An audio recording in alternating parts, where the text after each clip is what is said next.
emotional and conflict-driven. Imagine a life dedicated to vengeance, to eradicating every last creature you deem a threat. Now imagine that one creature, your ultimate prey, ignites a spark within you that challenges everything you believe. This isn't just a hunt. It's a battle for the soul, where desire and destiny collide in a way you never saw coming. The snow fell in whispers that night, veiling the world in white silence. Wind slid like a blade through the ravine, scattering ashes from abandoned watchtowers, carrying echoes of a world long devoured by fear. Beneath the dying moon, the forest stretched like an open wound, raw, endless, and breathing with secrets. Ilara Vane rode through that silence, her horse's hooves crunching over ice and frozen bone. She wore her black hunting leathers beneath a fur cloak, her breath rising in pale ghosts. Around her neck hung a silver insignia, the sigil of the Order of the Iron Cross, sworn to rid the world of the wolf-blooded. Her hands did not tremble as she touched the hilt of her blade. They never did. She had been raised to hunt monsters. And tonight she would find one. The world had once belonged to men, proud, righteous, united beneath the banners of kings. But now, centuries after the Shifter Wars, the ruins of humanity stood like gravestones to their arrogance. Villages burned each winter. Travelers vanished into the woods, found days later with their throats torn out or their eyes glassed over with frost. The church called it the curse of the moon-blooded. The Order called it justice waiting to be done. To Ilara, it was a promise she intended to keep. She dismounted at the edge of a ravaged clearing, the stench of blood thick in the air. Wolves had passed through here recently. Too many for any ordinary pack. Shifter territory. The scent of iron and fur tangled on the wind. Her gloved fingers brushed the ground, tracing pawprints that shifted mid-trail into the shape of bare human feet. She whispered under her breath, "One of you is near." Her voice vanished into the night. From the tree-line something watched her. The air thickened, that subtle, unholy stillness that comes when prey and predator realize they are not what they thought. A shape moved between the trees, taller than any beast, broader than a man. A shimmer of motion, almost graceful, like shadow woven through mist. Ilara's heartbeat steadied. She drew her blade. The creature stepped into the moonlight. He wasn't what she expected. He stood barefoot in the snow, bare-chested, scars mapping his body like constellations. His hair was dark, tangled with ice. His eyes a haunting gray that flickered silver beneath the light. No snarl, no growl, just silence and a gaze that struck through her as if he already knew her name. For one impossible second the world stilled. Then he spoke. His voice was low, rough, shaped by pain and patience. "You shouldn't have come here, Huntress." Her blade lifted to his throat. "You should have stayed in your grave, beast." He didn't flinch. He looked almost tired. "They told you we were monsters," he said. "Did they ever tell you why?" She struck before he finished. Deal met motion. But he was fast, impossibly fast, the air bending with him as he caught her wrist mid-swing. His hand was burning hot, skin against her glove, and for a moment something electric passed between them, recognition or defiance or both. He released her as if burned. "Go home," he said, "before the real monsters find you." She lunged again, furious that he dared pity her, but the forest erupted, a chorus of howls so deep it shook the trees. Dozens of eyes gleamed in the dark, circling. The man, no, the shifter, turned sharply toward the sound, his expression changing to something primal. "They've scented you," he hissed. "Run." "I don't run," Ilara spat. "Then you'll die here." He moved like stormlight, shoving her aside just as the first of the pack lunged from the darkness. Her horse screamed and bolted. Ilara rolled, blade flashing, slicing through fur and bone. But there were too many. Snarls filled the clearing, snow spraying crimson. Then came him. He shifted not like the others. His transformation was silent, controlled. Bone rippled under skin, muscle thickened. His face elongating into the wolf's terrible beauty. Silver fur, eyes like molten frost. but there was thought in them, restraint. He tore through the pack with ruthless precision, protecting the very human who had come to kill him. When silence returned, the ground was littered with corpses. Ilara rose slowly, breathing hard, her blade trembling with exhaustion. She turned to him, chest heaving, heart raging with confusion. "You saved me," she said, as if the words themselves were a curse. He was bleeding from the shoulder, steam rising from the wound. His wolf form shimmered back into human, all strength and ruin. "Don't mistake mercy for loyalty," he said. "You were bait. They wanted me." She stared at him, the truth dawning cold and brutal. "You led them to me." He shook his head. "No, you led them to us. The Order's scent of silver is all over you." He staggered, fell to one knee. The snow beneath him turned red. For a long moment, she considered letting him bleed out.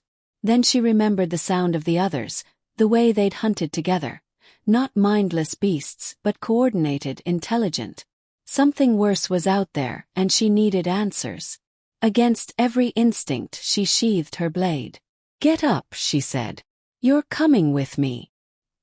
He looked up at her, eyes burning faintly silver. "Taking me captive. Call it insurance." A bitter smile curved his lips.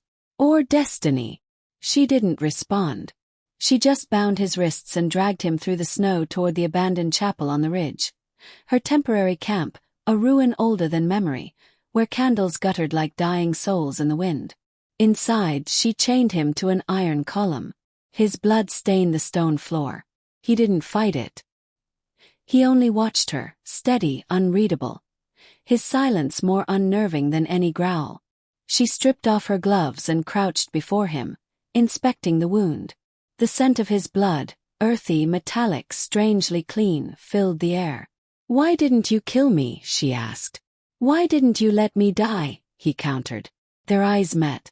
Outside, the storm gathered.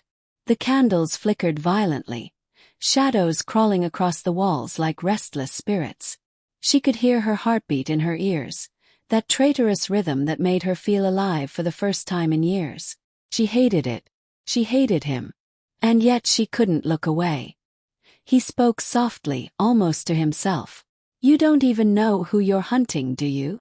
She drew back. "I know enough. You know the stories," he said, voice low. "The ones they feed you from birth, that we slaughtered your villages, that we took your children under the moon. But they never told you about what came before." Ilara folded her arms. "I don't care for fairy tales." He smiled faintly. "Then you care for lies." Something in his tone, that weary ancient truth, cracked through her armor. She turned away, tightening her cloak. "You talk like a scholar, not a beast." "Because once, I was neither." She glanced back sharply. "Meaning?" But he closed his eyes as though sleep claimed him. Outside, the wind howled through the cracks in the chapel. The storm had buried their tracks, their world reduced to ruin and shadow. Ilara sat across from him, staring into the fire, blade across her knees. Because somewhere deep inside, a memory stirred. A child's scream, a burning village, a silver-eyed figure standing in the flames. And the terrible possibility that she'd seen those eyes before. She whispered into the darkness, barely breathing the words. "What are you?" He answered without opening his eyes. "The one thing you've never hunted, huntress." The wind answered with a sound like laughter, cold and ancient. And in that moment, something inside her began to break. Dawn never truly came in that part of the world. Only a thinning of darkness, a gray shimmer crawling over the snow like ash. Inside the chapel, the fire had burned to embers. The scent of smoke clung to the air, mingled with iron and frost. Ilara hadn't slept. She'd kept her sword within reach, but her gaze had drifted again and again to the man chained to the column.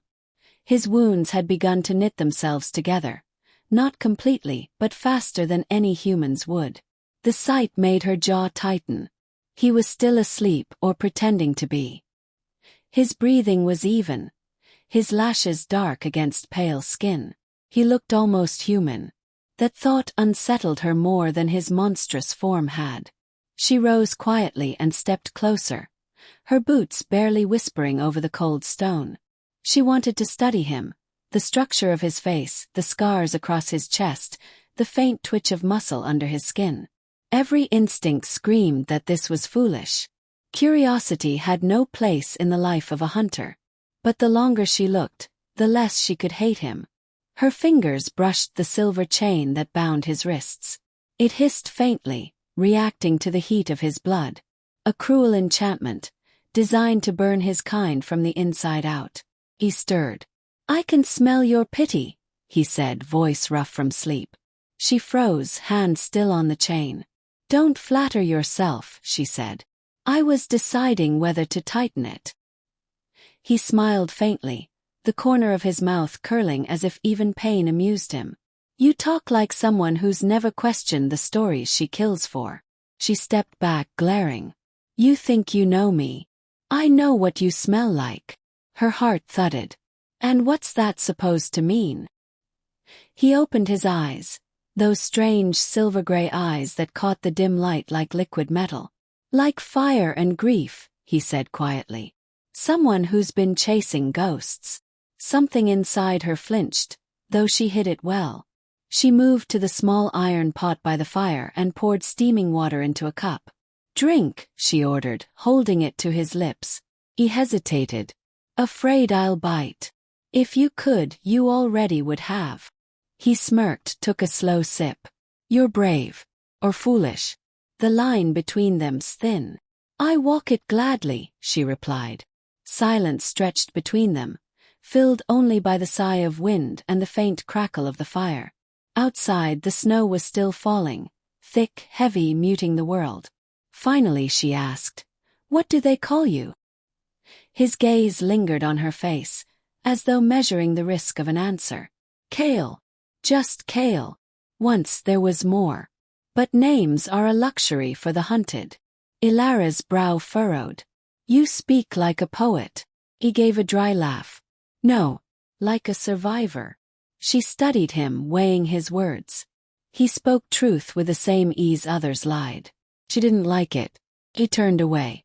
"I'll take you to the capital. The order will decide your fate." "You think they'll listen to you?" Kel asked softly. "You think they want me alive?" She ignored him. But his next words cut through her like a blade. "They sent you here to die, huntress. You and I both were bait." Her steps faltered. She turned slowly, eyes narrowing. "Explain." Kale leaned his head back against the cold column, wincing as the iron burned him. "The packs you fought, they weren't mine. They serve something else now. Something older. The Order's been whispering about purging the borders for months. You think it's coincidence they sent their youngest, most loyal killer into the dead woods alone?" She didn't answer. Because somewhere, deep inside, she had already wondered the same thing. He saw it in her silence. "They fear what they made," he said. "They always do." Ilara moved closer, her sword still sheathed but her voice sharp. "Enough riddles. What are you talking about?" He met her gaze steadily. "You've heard of the Shadow Court." Her breath hitched. "That's a myth." "So were we." The room seemed to grow colder. Outside, a gust of wind rattled the chapel's wooden doors. Kale's voice softened. "The Shadow Court was formed before your order, by men and shifters both. A truce, a dream that the blood war could end. They built sanctuaries, places where our kind could live without fear. But your ancestors feared power they couldn't control. They burned it all. And now, something's waking beneath the ruins." Ilara's pulse quickened. "You're lying." "Am I?" He tilted his head. "You've seen them, haven't you? The villages turned to ice, the bodies untouched by wolves or men. That's not us. That's them." She hated that his words made sense. Outside something moved, a sound too deliberate to be the wind. Ilara stiffened, hand going to her sword. Kale's head turned sharply toward the door. "They found you," he whispered. "You should have killed me when you had the chance." The chapel doors exploded inward with a roar of splintering wood. Shadows surged through the opening. Half-human, half-beast things that moved like smoke and sinew. Their eyes glowed faintly blue, not silver. Ilara spun, blade flashing. Kale yanked against his chains, the metal searing his wrists. "Cut me loose," he snarled. "Not a chance. They're not wolves, Ilara." His voice cracked like thunder. "They're corrupted. You can't fight them alone." The first creature lunged. Ilara met it midair, driving her sword through its chest. But the thing didn't fall. It screamed, a sound like glass shattering inside her skull, and its flesh melted into black mist. Kale tore at the chains again, blood dripping to the floor. "The key, damn you!" Ilara swore under her breath and threw the small iron key into his hands. The moment the lock snapped open, he surged to his feet, eyes blazing silver. He shifted mid-motion, for erupting, bones reshaping, the transformation smooth and fluid. He slammed into one of the creatures, breaking it apart with sheer force. Together they fought, the hunter and the hunted, steel and fang side by side. The air filled with roars and the scent of burning ozone. The corrupted things fell one by one until silence returned. Ilara stood panting, blade dripping with black residue that hissed when it touched snow. Kale reverted slowly, his human form trembling with exhaustion. For a long time neither spoke. Finally she said, "You saved me." Again. Kale looked at her, his eyes dim but steady. "Stop counting. It'll only make things harder." She sheathed her sword, stepping over one of the dissolving corpses. "What were they?" He wiped blood from his mouth. "Once they were like me. But something twisted them. The old magic, what your kind calls divine punishment, it's eating through both our worlds." She frowned. "You expect me to believe that? You just killed proof with your own hands." He was right. And she hated that too. The chapel was ruined now, half its walls shattered.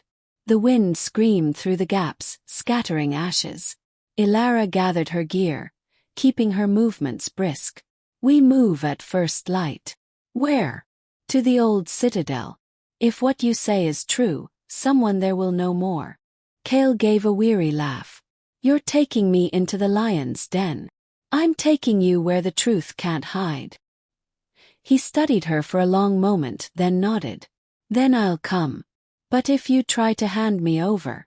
She met his gaze, calm and cold. "You'll kill me." He smiled faintly.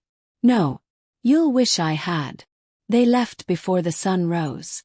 The forest stretched endlessly, its silence broken only by the crunch of snow beneath their boots. The world seemed to watch them. The ruined trees, the skeletal towers in the distance, the frozen rivers that gleamed like veins of glass.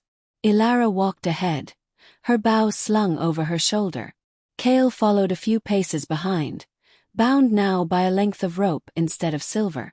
It wasn't trust, it was necessity. At one point, as they crossed an icy ravine, he said quietly, "Do you know why your order fears us?" "Because you're dangerous." He shook his head. "Because we remind them of what they used to be." She ignored the shiver that ran through her. "You talk too much. And yet you listen." She stopped, turning to face him. "Don't mistake survival for curiosity." "I wouldn't dare," he said softly. Their eyes locked again, and something unspoken flickered there. Not tenderness, not yet, but the faint recognition of two souls circling the same abyss. They reached the edge of the black hollow by nightfall, a valley swallowed by mist, where the ruins of the old citadel loomed like broken teeth against the horizon. The wind carried the scent of decay, of something ancient and patient. Ilara tightened her grip on her sword. "Stay close." Kale's voice dropped to a whisper. "You feel it too, don't you? The cold. The eyes." The ruins pulsed with faint blue light, threads of it weaving between the stones. And in that strange glow, Ilara realized something terrifying. She was no longer sure who the real monster was.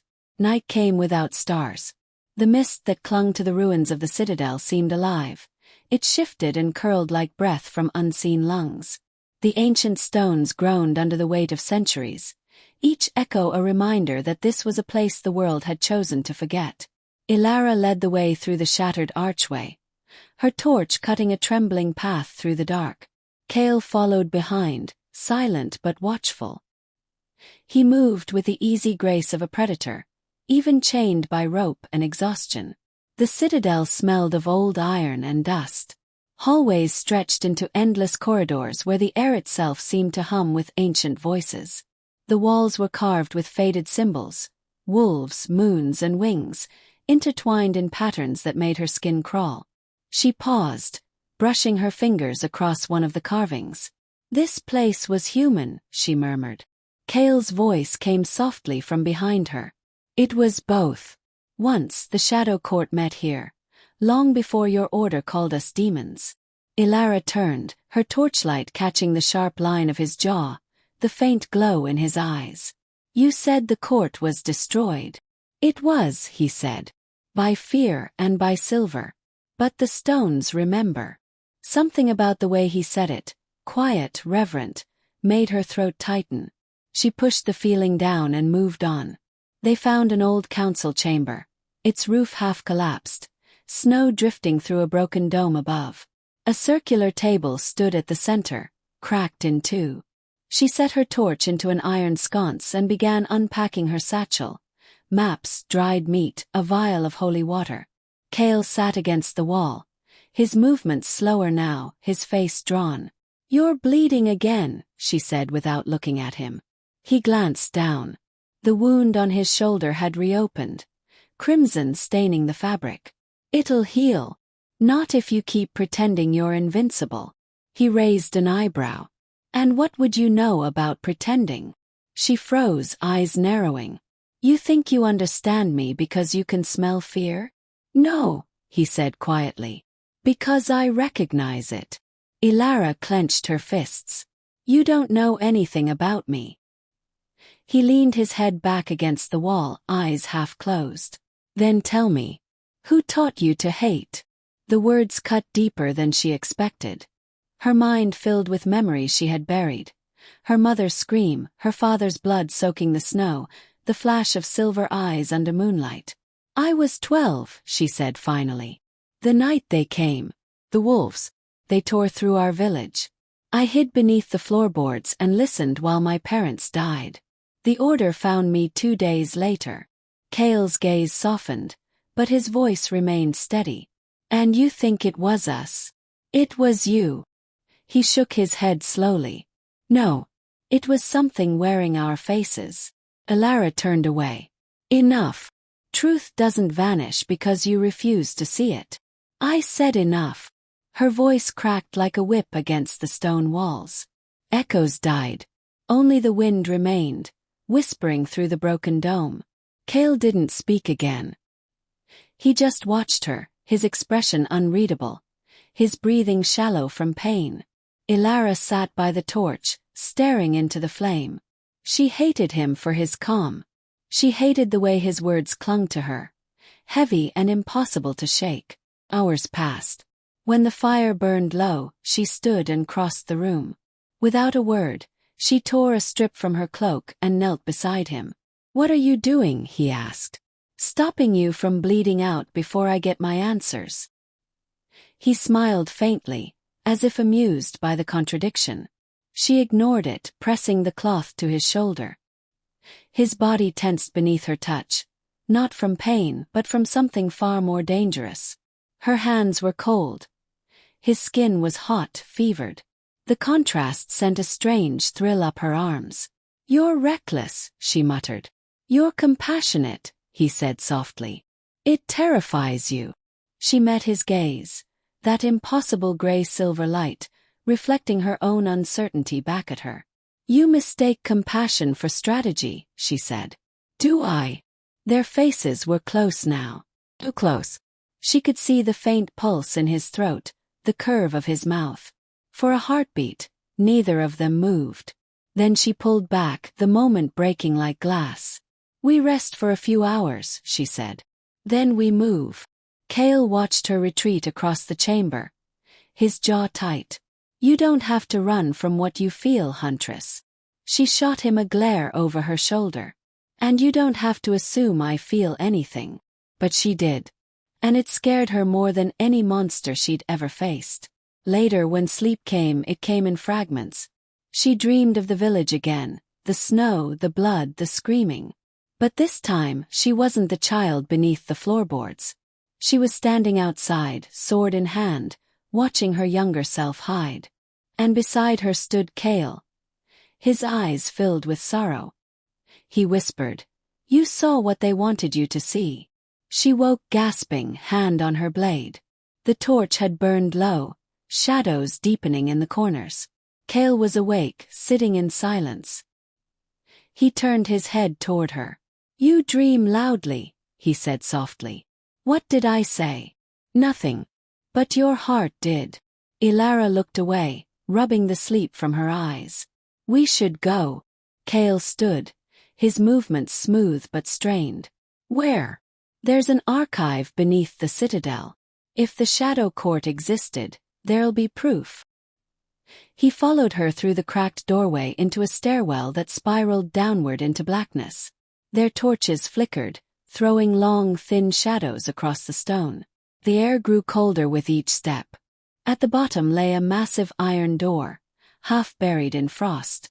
Strange symbols were etched into it, not human script, but runes that pulsed faintly with blue light. Cale stepped forward, his expression grave. "I know this place." "How?" "Because I built it." Lara stared. "You expect me to believe you're centuries old?" "I expect nothing. But the truth doesn't age." He pressed his palm to the runes. The light flared briefly. Then the door creaked open, releasing a gust of air so cold it stung her eyes. Inside lay a hall of stone coffers and relics, tomes bound in black leather, weapons of silver and bone, fragments of mirrors that reflected shadows instead of faces. In the center stood a pedestal bearing a single, half-broken crown. Cale approached it slowly. "The last king of the Shadow Court wore this," he murmured. He believed peace could be forged through understanding. Humans called it betrayal. Ilara studied him. "And what happened to him?" Cale's voice turned hollow. "He was betrayed by his own." Her brow furrowed. "By another shifter." He met her eyes, and something ancient flickered there. "By me." The words hung in the air like frost. "You killed him." "I tried to save him," Cale said quietly. "But I was young, foolish. The humans offered peace, I believed them. I led him to their council, unarmed. They slit his throat before my eyes." Ilara's heart pounded. "You caused the war." "I caused everything," he said. "And I've been running from it ever since." She stepped back, torn between revulsion and sympathy. "Why tell me this?" "Because the same thing is happening again," Cale said. "The Order is planning a purge. They've made a new pact, with something that isn't human. Those corrupted creatures. They're the beginning." Ilara shook her head. "No. The Order protects humanity." "The Order protects power," he replied. "And you're their perfect weapon. Loyal, beautiful, and blind."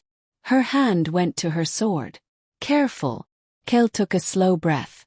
"Do you really think I'd still be here if I wanted you dead?" The silence that followed was heavy, charged with something she didn't want to name. She turned toward the exit. "We need to move. Now."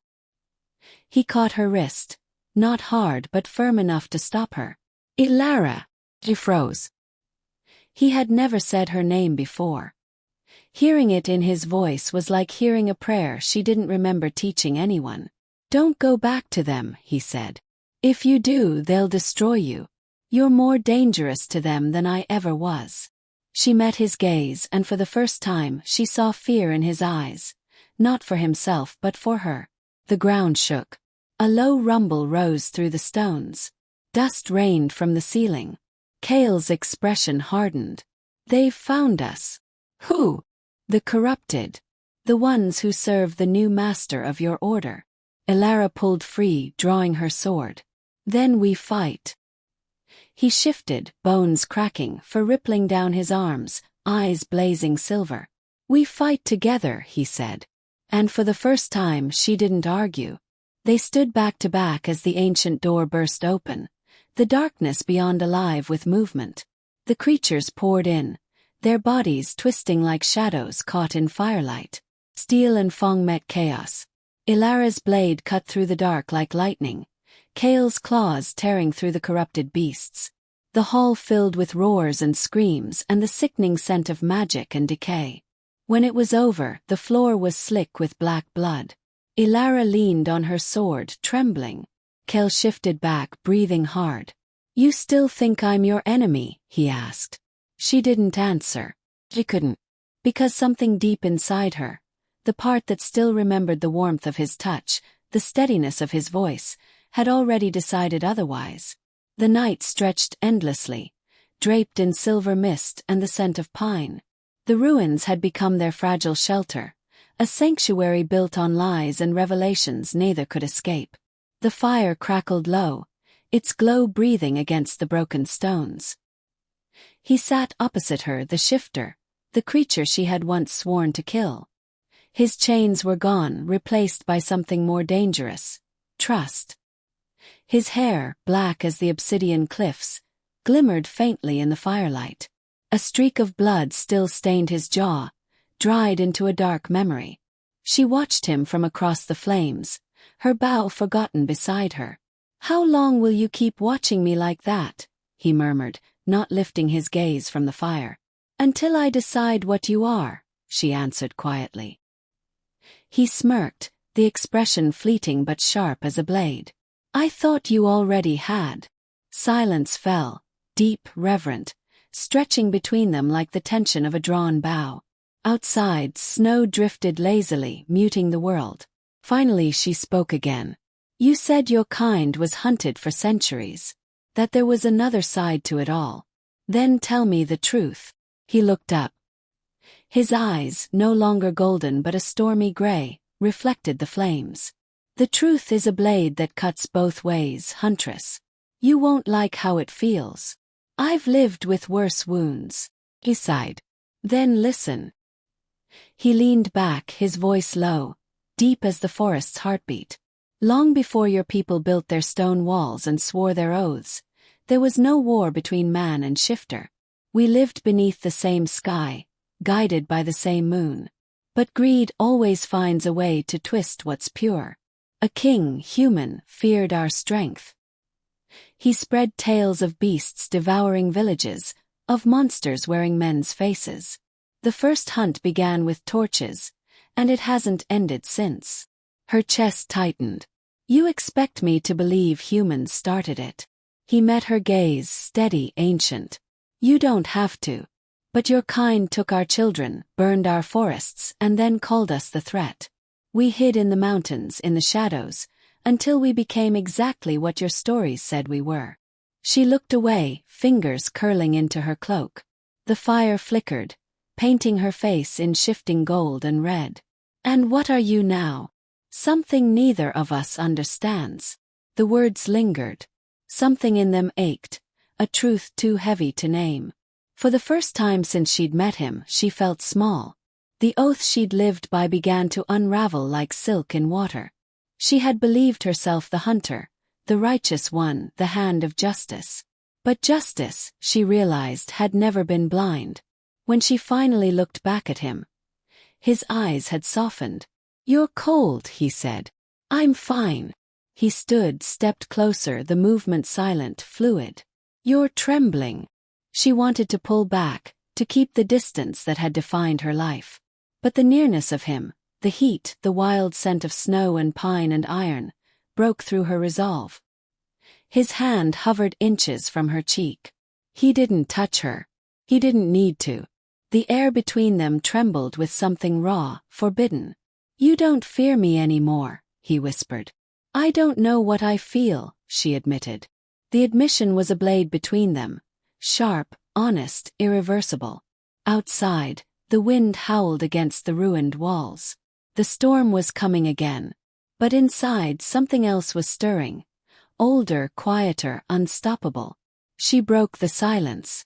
"You said your kind were bound to the moon." That when it calls, you can't resist it. It's not the moon that binds us, he said softly. It's what it represents: memory, blood, promise. And now, he hesitated, eyes flicking to her. It's something else. Her breath caught. What do you mean? He stepped back, jaw tightening. You wouldn't understand. Try me. For a moment he said nothing. Then his voice dropped to a whisper. When I changed that night, when you struck me with your arrow, I should have torn you apart. But I didn't. The bond between hunter and hunted isn't meant to exist. Yet something in me recognized you. Not your face. Not your voice. Your soul. She stared at him, pulse pounding in her throat. You're saying we share a soul. I'm saying, he murmured, that fate doesn't care for oaths or bloodlines. Chooses. And it chose you. The world tilted. For a heartbeat, the fire dimmed, the wind stilled. Her heart, trained to be unshakable, faltered. She wanted to reject it. To deny the pull that had haunted her since their first encounter. But she couldn't. Because somewhere, buried beneath fear and fury, she had felt it too. He turned away, as if ashamed. It's why I can't hurt you. Why I dream of you even when I run from it. I thought it was a curse. And now I think it's the only thing keeping me human. The storm broke then. Snow slamming against the walls, wind shrieking through cracks. She stood, stepping closer, her cloak billowing. If what you're saying is true, she said, then our worlds won't allow it. They already don't, he replied. But I stopped caring the night you spared me. Lightning flared across the sky, and for a moment she saw him not as monster or man, but as something in between, something tragic, sacred, untamed. The fire roared, throwing sparks into the air like stars.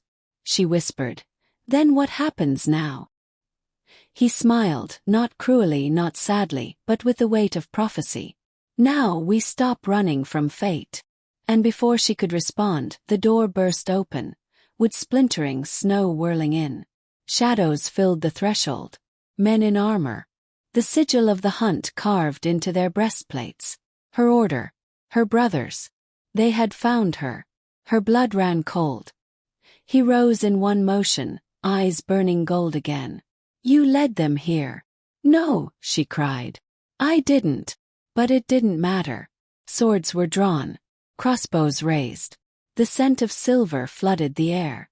The captain stepped forward, his voice hard as ice. "Step aside, Mira. That creature dies tonight." The shifter's gaze locked with hers. No fear. Only understanding. "Decide," he said softly.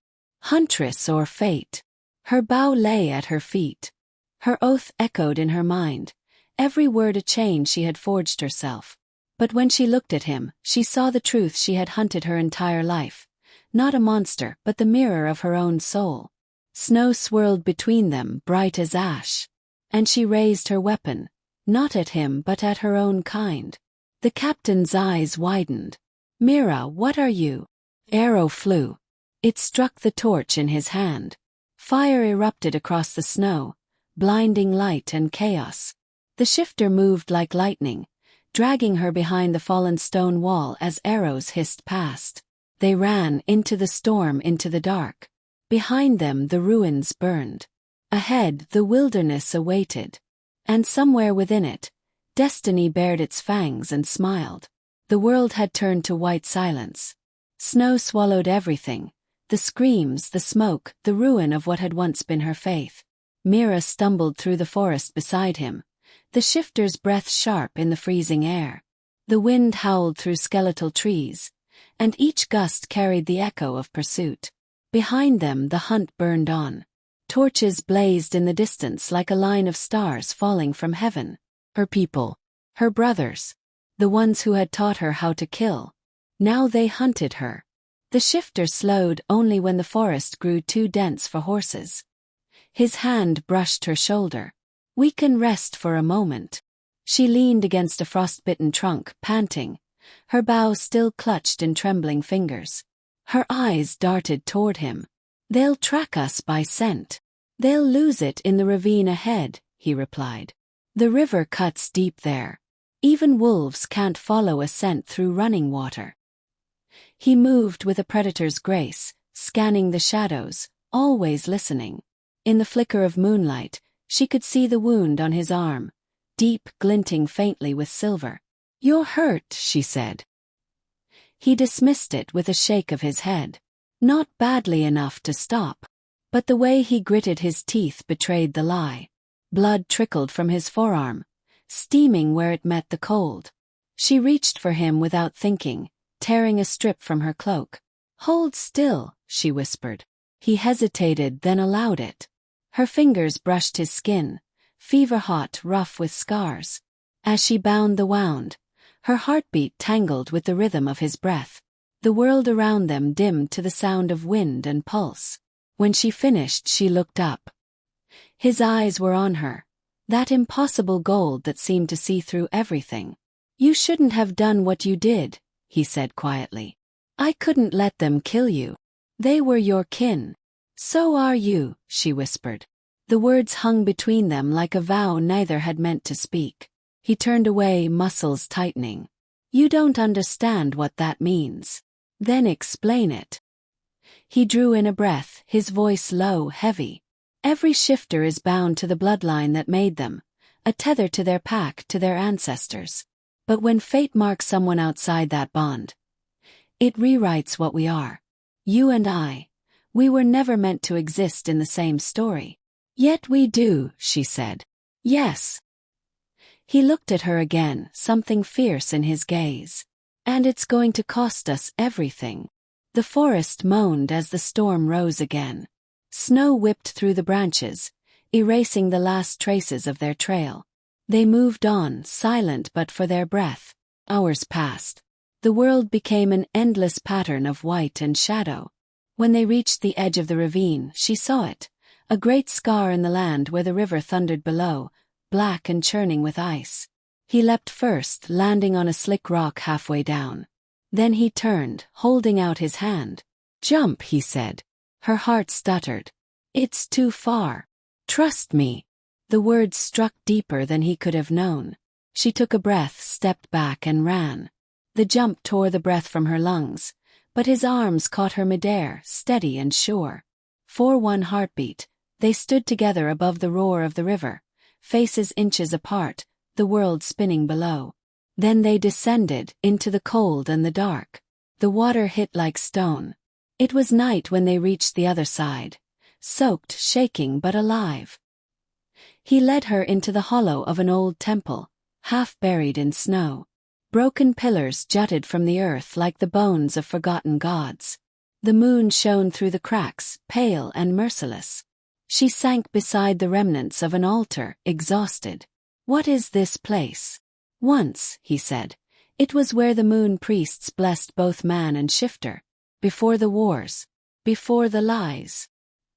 He stood near the altar, the moonlight painting silver across his skin. They said this ground was sacred, that bonds made here could outlast blood. She rose slowly, her voice soft. "Is that why you brought me?" "No," he said, turning toward her. "I brought you because if we don't stop this war, there won't be a world left for either of us." He moved closer, every step deliberate. "You saw what your order does. But mine, my kind, they're not innocent either. Some of them have already chosen vengeance over survival." "Then there's no peace," she whispered. "There could be," he said, "if we make them see." He knelt, drawing something in the dust, a crescent, a symbol split in two. The war was built on lies. But if the blood of a huntress and the heart of a shifter can stand together under the moon, it changes everything. Her pulse quickened. "You're talking about an ancient vow, a binding." "Yes," he said. "One that could end the blood feud. But it means surrendering what we were. Forever." She stared at the symbol, one half light, one half shadow. She thought of her oath, of the faces of those she had slain in the name of purity. Then she thought of him, the monster she had hunted and found instead to be her mirror. "What happens if we fail?" she asked. "Then the moon will take us both." The storm raged outside, howling through the cracks. She stepped closer, until she could feel his breath against her lips. Then let it. He searched her face, every muscle tense with restraint. Then slowly he touched her cheek, a touch that trembled with reverence. "Mira." "Say it," she whispered. He closed his eyes. "Mate." The word shivered through her like thunder. The air shifted, charged, alive. The moon above flared brighter, spilling its light into the ruin. The symbol beneath their feet glowed faintly, ancient power stirring awake. Pain lanced through them both, sharp, luminous. She gasped as her vision blurred, flashes of memory searing through her. A forest on fire, a silver wolf kneeling before a woman in armor, their hands bound by moonlight. It wasn't their first meeting. It was their return. The glow dimmed, leaving silence in its wake. He fell to his knees, trembling. "It's done." She knelt beside him. "What happened?" "The bond is sealed. The moon will know what we've done. So will our people." And already in the distance she could hear it, a low, mournful howl. Then another. Then the sound of horns. Both sides had felt the shift. He looked up, his voice raw. "There's no going back." "Good," she said. "I never wanted to."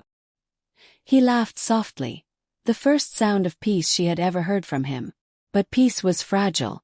By dawn, the forest trembled with approaching armies. Human banners fluttered on one side, wolf sigils on the other. They stood together on the temple steps, the wind biting, the snow rising in sheets. "This is madness," she said.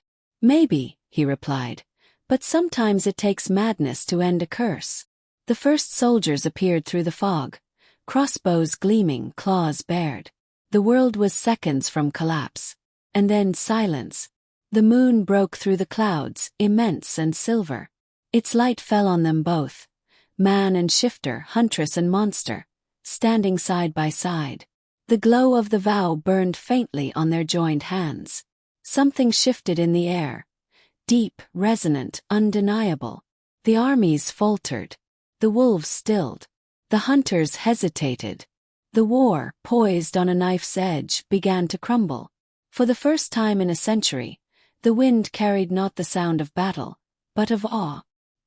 He turned to her, eyes bright with tears he didn't hide. "You've changed everything." "No," she said softly. "We did." The snow fell harder, wrapping the world in white. The dawn came slow, gold spilling over ruin and frost. By the time the light reached the temple, they were gone.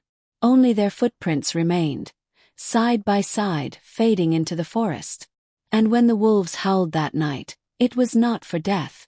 It was for rebirth. The hunters lowered their blades. The packs lowered their heads. The old ways were broken. A world once divided began to heal. And somewhere in the deep wild, beneath the eternal moon, two souls walked together, hunted, remembered, and free. Their story became a whisper, passed through generations. The huntress who found her fate in the monster she swore to kill. The shifter who loved her enough to end the war. Some called it a curse. Others called it destiny. But to the moon, it was simply balance restored. And when the wind sighed through the ruins on winter nights, some swore they could still hear it. The echo of her laughter. His growl softened into a promise, and the ancient vow that began it all. "I hunted the monster who became my mate." Dawn arrived like a wound. The sun rose over the ruins of the temple, pale and merciless, spilling its light across the snow where blood still steamed. The world was quiet, too quiet, the kind of silence that follows a storm, when everything that mattered has already been decided. Mira stood at the edge of the forest, her breath silver in the cold air. The shifter stood beside her, cloak torn, eyes shadowed. The bond between them pulsed faintly, not seen but felt, as though a thread of moonlight ran between their hearts. Neither spoke. There were no words left for what they had done. When the armies had retreated at dawn, hunters and shifters alike, it had not been out of peace. It had been out of confusion, fear, disbelief. The air had shifted, the moon had marked them, and for one heartbeat of history, war had hesitated. But hesitation was not forgiveness. "They'll come for us," she said quietly. They already have, he replied. And he was right. In the valley below, smoke rose from both camps. Scouts watched the ruins from a distance. Messengers rode in opposite directions, carrying stories that would twist and darken by nightfall. Mira turned away, drawing her cloak tighter. If we leave now, we might reach the frost veil by dusk. He nodded. And after that, we find the council, she said. Before they find us. He looked at her curious. You still think they'll listen? No, she admitted. But they'll see. They walked in silence, the forest closing around them, branches heavy with snow, the wind whispering through the pines. Hours passed. The sky darkened again, clouds gathering low. The shifter's wound had not fully healed. He moved slower, his breath growing harsh. She stopped once, forcing him to rest. You can't keep going like this. He gave a weary smile. You sound like you care. I sound like someone who doesn't want to die in the snow. She found a fallen tree and cleared it of frost, coaxing a small fire to life. The warmth felt fragile against the cold. For a long time neither spoke. The flames danced between them, painting their faces in shifting light. Finally she said, "What do I call you?" He raised a brow. "You've hunted me for weeks and never thought to ask." "I called you monster," she said softly. "But that doesn't fit anymore."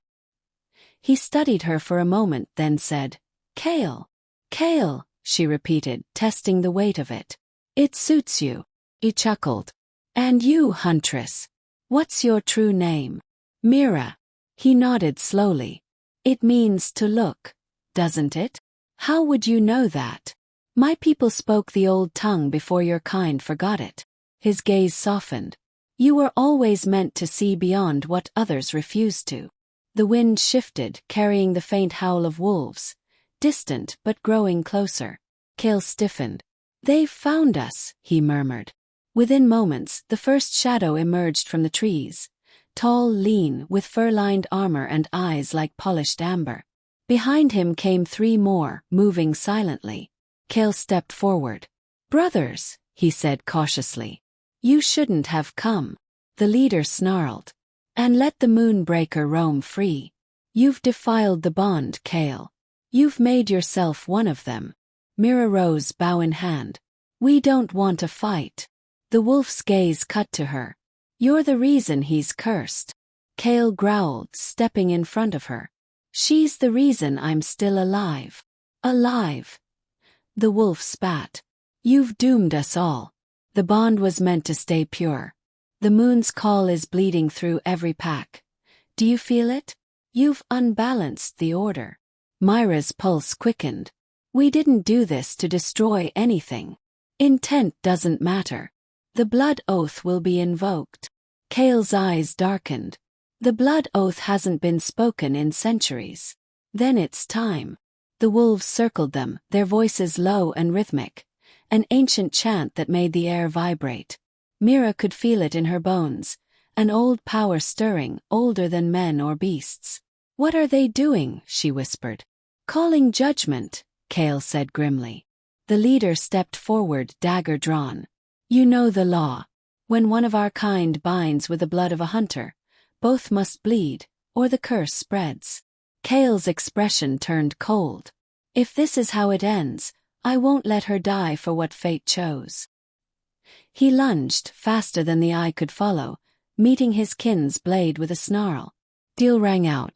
Snow exploded beneath their feet. The wolves roared, shifting mid-strike, claws flashing in silver arcs. Mira moved without thinking, arrows flying, firelight glinting off the steel tips. Each shot found its mark, not to kill, but to scatter. The battle was short, brutal and silent. When it ended, the wolves had vanished into the forest, leaving only blood and smoke behind. Kale dropped to one knee, panting. "They won't stop." "Then neither will we," Mira said. She helped him up. His hand lingered in hers for a heartbeat. Warm, steady, dangerous. As they walked on, the storm closed around them again.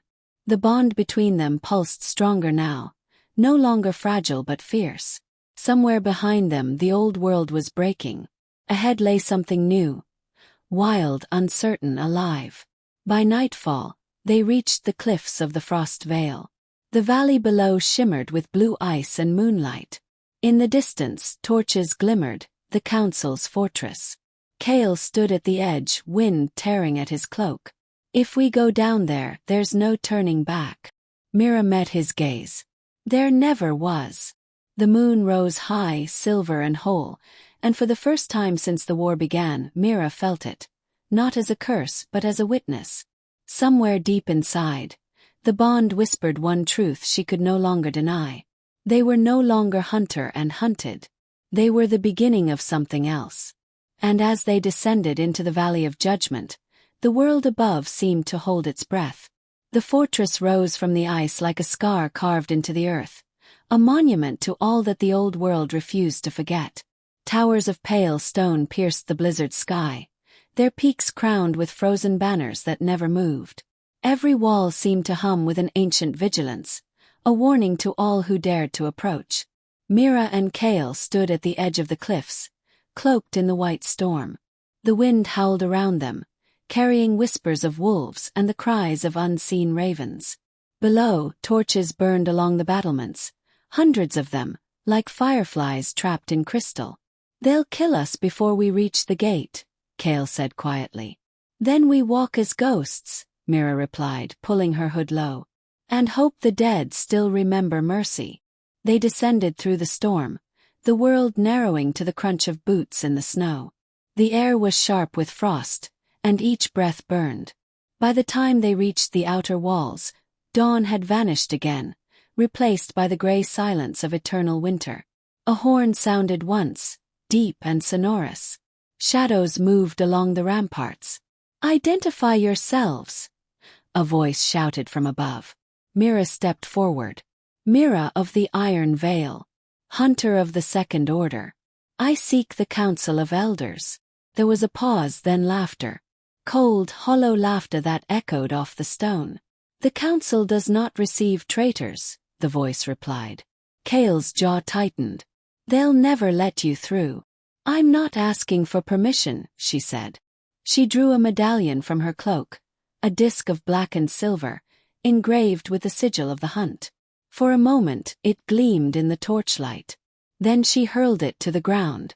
"I come not as a hunter," she shouted, "but as witness to the truth you buried." The gates groaned open, slow and deliberate. Kale gave her a look that was half disbelief, half admiration. "You're either fearless or insane." "Both," she said and stepped through.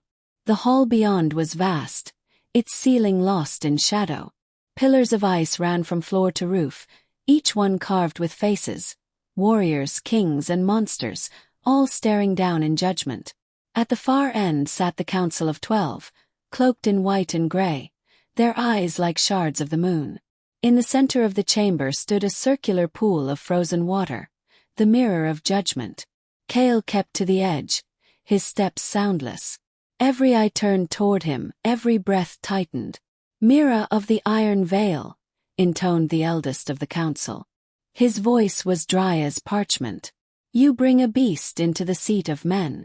"I bring the truth," she said evenly. "The war between our kind is built on lies older than memory." "Lies." A woman to the right leaned forward, her expression sharp. "You stand beside the cursed son of the Moonbreaker line, and you dare speak of truth?" Kale's eyes glowed faintly, the beast within stirring. "That line was broken by your kind, not ours." The room stirred, voices rising. Mira stepped forward. "He carries the mark of the old bond. You know what that means." The eldest counselor rose, his staff striking the floor. "It means corruption. It means the old gods stir again, and they will not be kind." Myra's voice cracked through the noise like a blade. "You call it corruption. I call it balance." The hall fell silent. She took a step closer to the frozen pool. "I've seen what the moon's bond can do. It's not a curse, it's a bridge. You fear it because it unites what you swore to keep apart." For a long moment the council said nothing. Then the woman in gray spoke again, her eyes narrowing. "Show us." Mira hesitated. Cale looked at her. A silent question. She nodded once. "Do it." He stepped forward, slowly pulling the glove from his left hand. The bond mark shimmered faintly against his skin, silver veins like living light, pulsing in rhythm with her heartbeat. As he took her hand, the light spread between them, rippling across the floor in a wave of silver flame. Gasps echoed through the chamber. The mirror of judgment cracked, not shattered but awakened. Beneath the ice, ancient symbols began to glow. "What is this?" one of the elders whispered. "The truth you buried," Cale said. "The blood of hunters and shifters was won before the gods divided us.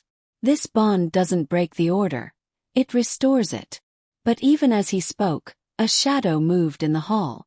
From the far end a figure emerged, tall, armored, his presence like a storm. "Lord Garan, commander of the hunt." "Beautiful speech," he said coldly. "But words don't cleanse treachery." Mira froze. Garan had been her mentor once, the man who had taught her to kill. He drew his blade, its edge shimmering with the silver flame that burned only for shifter blood. "Step away from the creature, Mira." "I can't." "Then you die with him." The council erupted into chaos, voices clashing like thunder. But Garan moved first, a blur of steel and fury. Cale met him halfway, claws flashing, their strikes echoing through the chamber. Sparks flew as steel met claw, echoing in the vaulted dark. Mira shouted, drawing her bow, loosing arrow after arrow to keep the guards at bay. But Garan was relentless. His blade cut deep, drawing a line of red across Cale's chest. Cale staggered, the bond between them flickering. "Mira!" He turned too slow. Garen's blade arced toward her throat. Cale moved without thought, intercepting the strike with his own body. The steel sank deep. The hall went silent. Cale fell to his knees, blood blooming across the ice. Mira caught him before he hit the ground. "Cale, no, stay with me." His hand found hers, trembling. "You still think the world can change?" "It has to." "Then, make it remember." The mark on his hand pulsed one last time, then went still. Myra's scream tore through the chamber, raw and unearthly. The ice beneath them cracked, spiderwebbing outward as the mirror erupted in silver fire. The light consumed everything, the council, the hall, the banners, the walls. When it faded, only silence remained. When Mira woke, she was alone. The fortress lay in ruins. Snow fell through the shattered roof, glowing faintly with moonlight. Cale's body was gone, but the mark remained on her skin, faint, living, eternal. And in the distance she heard it, a howl low and mournful carried on the wind. Not a sound of death, but of rebirth. She rose, gripping her bow, eyes burning with tears and purpose. The war was not over, but neither was hope. She turned toward the mountains and began to walk. The world had fallen silent. For 3 nights and days the snow did not stop. It smothered the land, covering the scars of the battle, hiding the ruins of the fortress that had once divided worlds. Mira wandered through that silence like a ghost, her cloak stiff with frost, her heart a steady ache that refused to fade. Cale's voice haunted her still, a low echo at the edge of thought, carried on every gust of wind. "Then make it remember." She had buried the medallion of the hunters beneath the frozen soil and carved his name into the ice with her own blade. But the earth had shifted beneath her hand, as if rejecting it. The frost had grown in strange patterns, curling into silver veins that pulsed faintly like something alive. It was then she knew. He was not gone. Someone had taken him. She left the fortress at dawn on the 4th day, the horizon painted in bruised shades of violet and ash. The world stretched endless before her, bleak and beautiful, a wasteland of ice plains and black forests, where the sun itself seemed too weary to rise. They called it the frozen north, a realm few dared to cross. It was said that deep within its heart lay the remnants of the first age, and the relic that had birthed the shifter curse, the heart of the moonbreaker. If she could find it, perhaps she could undo what had been done. Or follow him to wherever he had gone. The days bled into one another.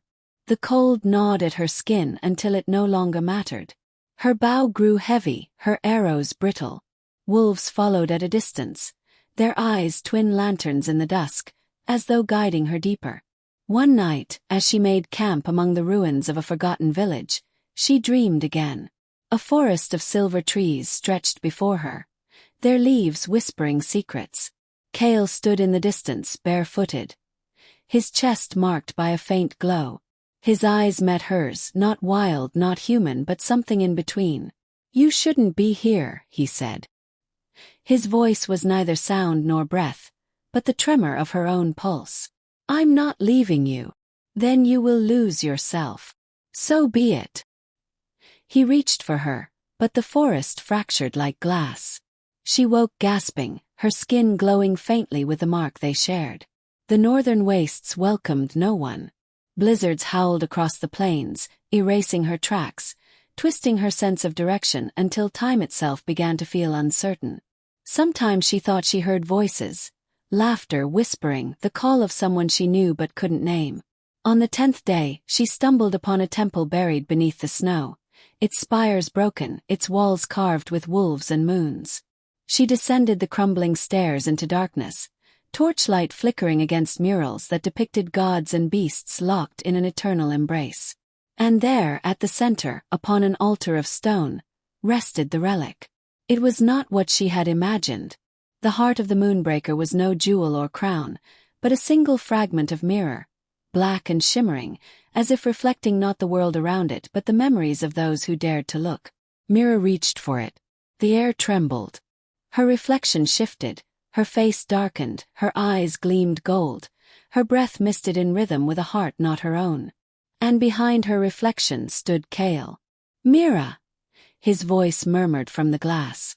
"You shouldn't have come." Her throat tightened. "You're alive. Not in the way you remember. Then I'll find a way to bring you back." The reflection rippled, distorting. "To bring me back, you must become what I was. I don't care. Mira." But she was already gripping the shard. Pain surged through her veins, fire and frost, blood and moonlight. Her scream echoed through the temple as the mark on her wrist blazed silver. The world shattered. When she awoke, the fire was gone. The torch lay extinguished. But the darkness was alive. She could hear the snow, every flake that touched stone, every whisper of wind across the mountain. She could smell the blood frozen beneath the ruins, the ghosts of those long dead. And she could feel him. Kale's heartbeat pulsed faintly through the bond, distant but alive. Mira stood slowly, her eyes reflecting light that was not there. She was no longer human. Not fully. The days that followed were dreamlike. She moved through the world with senses sharpened beyond comprehension. Hearing the crack of branches miles away, feeling the warmth of life beneath the ice. She was faster, stronger, but her reflection grew stranger with each passing day. Sometimes she caught glimpses of herself in the frost. Her face overlaid with Kale's, two souls merged but not whole. The wolves began to follow her openly now, no longer wary. They walked beside her in silence, their breath fogging the air like smoke. She didn't command them. They simply knew.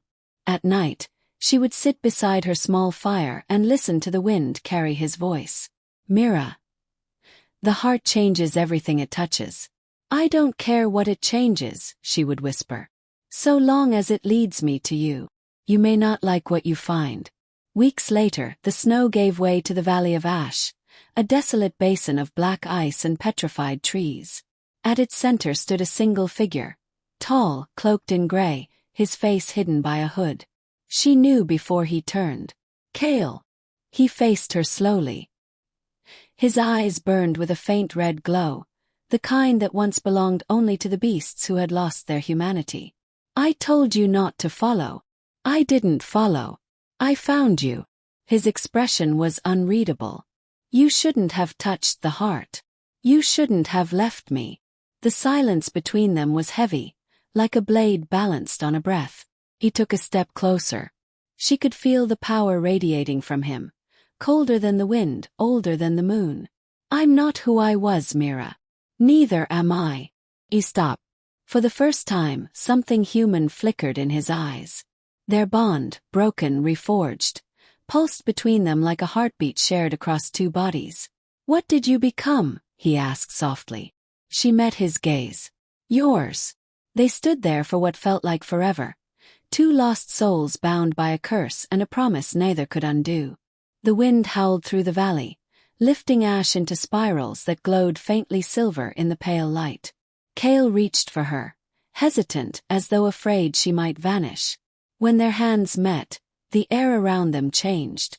The sky darkened, the ground trembled. The gods were watching. The bond had transcended death, and that was something the old order could not forgive. Thunder rolled across the mountains. A new moon rose, not white but deep crimson. The devouring moon. Cale looked up, eyes narrowing. They've found us. Then let them come. He smiled faintly. You sound like me. No, she said, drawing her blade. I sound like us. And as the sky split open, raining fire and snow, Mira and Cale stood together once more. Neither human nor beast, but something greater. Bound not by blood, but by destiny. By the promise of what love becomes when even death cannot end it. The moon was no longer pale. It hung low over the mountains like an open wound, red light bleeding across the snow. Every shadow it touched seemed alive, shifting, stretching, whispering. Mira felt it before she saw it, the ancient hum that vibrated through her bones, the language of gods who had not spoken for centuries. The wolves in the valley threw back their heads and howled as one, their cries echoing off the frozen cliffs. Cale's hand tightened around hers. They've awakened, he said quietly. The gods. No, he murmured. Something older. The ground split beneath them. From the fissures rose the moonbound, spirits of the first shifters, half flesh, half smoke, their eyes mirrors of the crimson sky. Their voices mingled into one, neither curse nor prayer. Balance must be restored. Myra's blade gleamed silver as she drew it. Balance died the day you divided us. The spirits moved as one, their forms flickering between men and beasts. Cale shifted too, his body blurring, the bones beneath his skin reshaping. For claws, eyes like burning coals. He looked at her once, a wordless vow, then leapt into the storm. What followed was chaos. Moonlight and blood, wind and fire. Mira moved through it all like a shadow come alive, her strikes precise, her heart steady even as grief threatened to undo her. Every blow she dealt was for the man she'd loved, lost, and found again in defiance of every law the heavens had written. The gods watched unseen. The world itself held its breath. When the battle quieted, the valley was a graveyard of silver light. Cale stood in the center, his body trembling, his eyes dim. Mira, he whispered. They won't stop.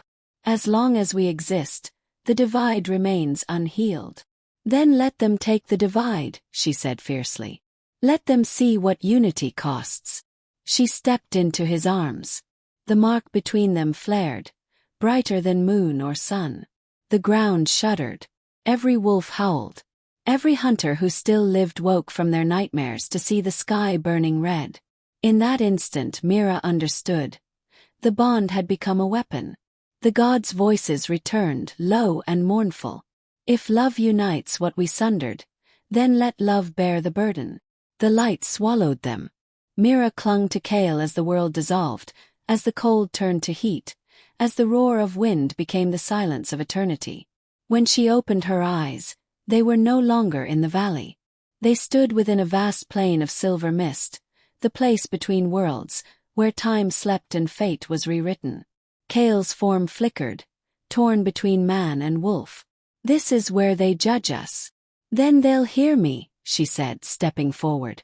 We never wanted to destroy their order. We wanted to end the fear. From the mist emerged figures, tall, faceless, their eyes stars in a sea of shadow. Would you give everything to prove it? They asked. Mira reached for Cale's hand. Everything. The air trembled.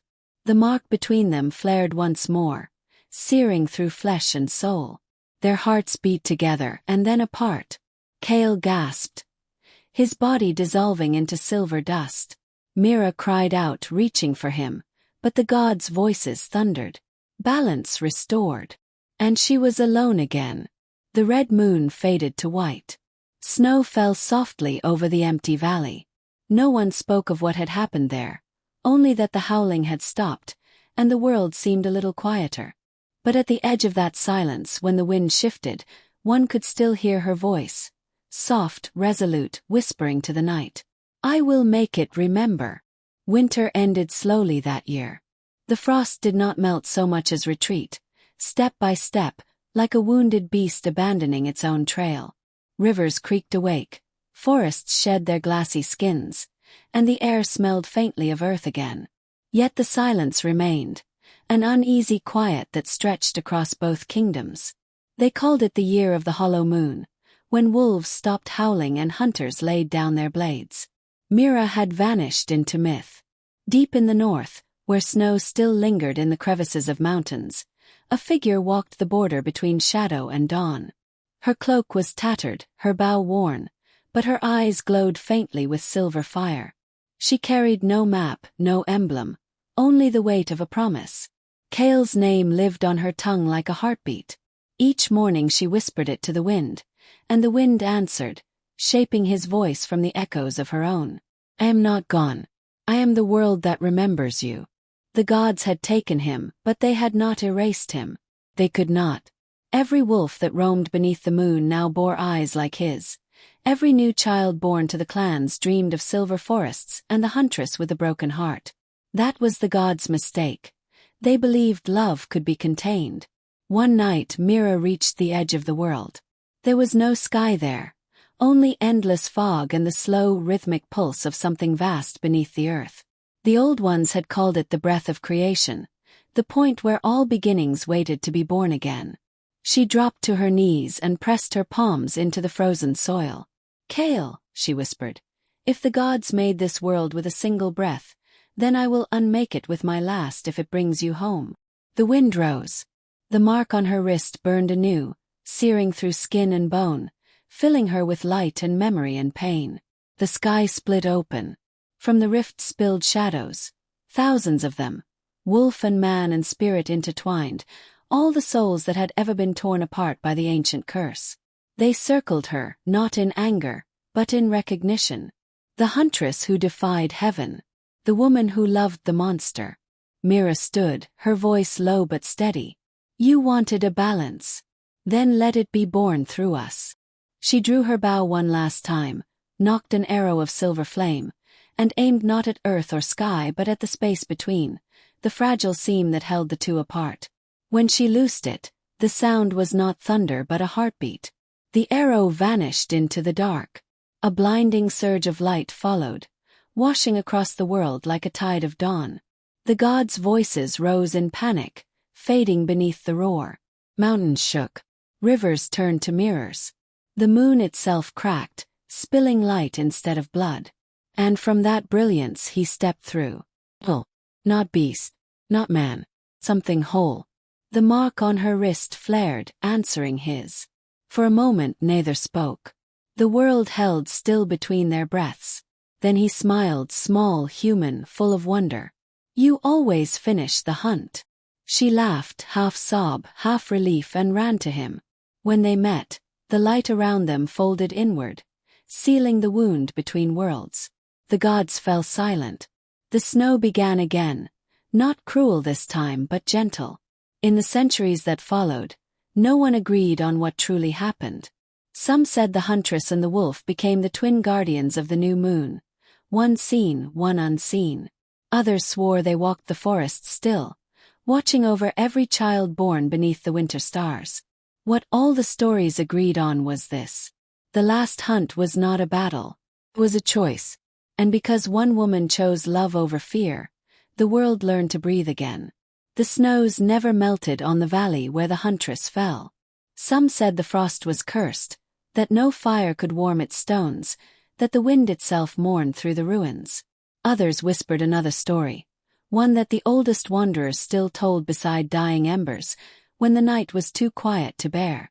They spoke of the woman who hunted the last monster, and the monster who refused to kill her. They spoke of the night when blood became light, and an oath of love changed the fate of the world. No one could say where the bodies were buried. Some claimed the Shifter King dissolved into silver ash at dawn, his spirit returning to the forest that had birthed him. Others believed the huntress was taken by the moon itself, her bow and blade offered as tribute for peace. But a few, those who had walked the northern ranges and heard the wolves' strange song, swore they'd seen them both standing together beyond the veil. The legend grew, bending with each retelling. In one version, they founded a hidden realm where shifters and humans lived as one, guarded by shadows and snow. In another, they were cursed to wander forever, neither dead nor alive, bound to guard the fragile truths they died for. But truth, like frost, has a way of revealing itself only when the world grows still enough to listen. On nights when the moon is full and the air sharp with winter, the valley glows faintly blue. The ruins of the fortress shimmer, and among the echoing stones, two figures sometimes appear, one cloaked in white, one in black. They stand close, the space between them threaded with pale light. The wind hushes when they speak. Mira. His voice carries like the sigh of the forest, deep and endless. They remember us. Her laughter, soft, steady, melts the frost from the air. Let them believe it was legend. The truth belongs to the moon. He turns to her, his eyes no longer wild but ageless. Would you change it? The hunt, the curse, the war. She shakes her head. Not if it led me here. They watch the horizon, where the sky bends into silver, where wolves still roam but no longer hide. Between them, the mark of their bond glows faintly on their wrists, the ancient sigil that once doomed them, now eternal proof of what survived. And when dawn breaks, they fade like mist, leaving only the echo of their vow drifting over the snow. We are not curse or salvation. We are what the world could be. If love dared the hunt. The valley sleeps again. The wind resumes its song. And somewhere in the heart of the frozen wild, a wolf howls, not in grief but in remembrance. The sound travels for miles, through forest and ruin, over broken towers and into human towns where mothers hush their children and old men look toward the mountains. It is not a cry of warning, nor of hunger. It is a promise that even in the coldest night, beneath the cruelest moon, something once impossible had burned bright enough to be remembered. And so ends the tale of the huntress and the monster who became her mate. Not with blood, but with silence, and the kind of peace that only love fierce enough to defy death could forge. Now tell us in the comments, would you have spared the monster? Or kept your oath as the huntress? Do you believe love can change fate, or only delay it? What was your favorite moment or quote from this story? Should Mira and Kale's legacy continue in a sequel? What other gothic romance or werewolf stories do you want to hear next? To watch more audiobooks, kindly subscribe to this channel. Also don't forget to like this video and share your thoughts in the comment section.